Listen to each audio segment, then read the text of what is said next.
Welcome to SIP.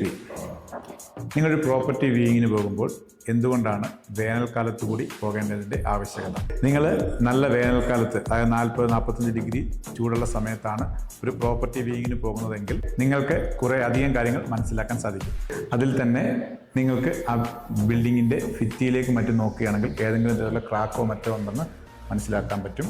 നിങ്ങൾ അവിടെ നിന്നും അടുത്തായി പോകേണ്ടത് കിണറിൻ്റെ അടുത്തേക്കാണ്. ജസ്റ്റ് ആ കിണറ്റിലേക്ക് നോക്കിയാൽ തന്നെ എത്രമാത്രം വെള്ളത്തിൻ്റെ ലഭ്യത ഉണ്ടെന്ന് മനസ്സിലാക്കാൻ സാധിക്കും. അങ്ങനെ കിണറിൽ നിന്നുള്ള വെള്ളത്തിൻ്റെ ലഭ്യത കുറവാണെങ്കിൽ നിങ്ങൾ അടുത്തതായി ചെയ്യേണ്ടത് അവിടെ മറ്റേതെങ്കിലും തരത്തിലുള്ള വാട്ടർ സോഴ്സ് ഉണ്ടോ എന്ന് നോക്കുക. അതായത് പഞ്ചായത്ത്, മുനിസിപ്പാലിറ്റി അവരുടെ ഏതെങ്കിലും തരത്തിലുള്ള വാട്ടർ സോഴ്സ് ഉണ്ടോ എന്ന് ഉറപ്പുവരുത്തുക.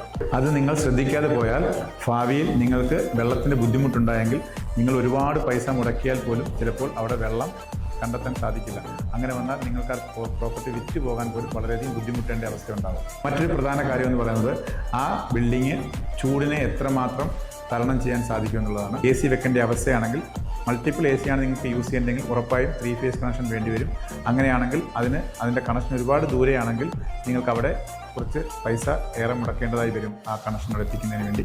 സോ ഈ പ്രോപ്പർട്ടിയെ പറ്റിയുള്ള നിങ്ങളുടെ അനാലിസിസ് രേഖപ്പെടുത്തിയതിന് ശേഷം മഴക്കാലത്ത് കൂടി ആ പ്രോപ്പർട്ടി വിസിറ്റ് ചെയ്ത് അപ്പോഴും കിട്ടുന്ന ഇൻഫർമേഷൻ നോട്ട് ചെയ്ത് ഒരു ഫൈനൽ ഡിസിഷനിലേക്ക് എത്തുക. അങ്ങനെ ഈ ഘടകങ്ങളെല്ലാം നോക്കി നല്ലൊരു പ്രോപ്പർട്ടിയിൽ നിങ്ങൾക്ക് ഇൻവെസ്റ്റ് ചെയ്യാൻ സാധിക്കട്ടെ.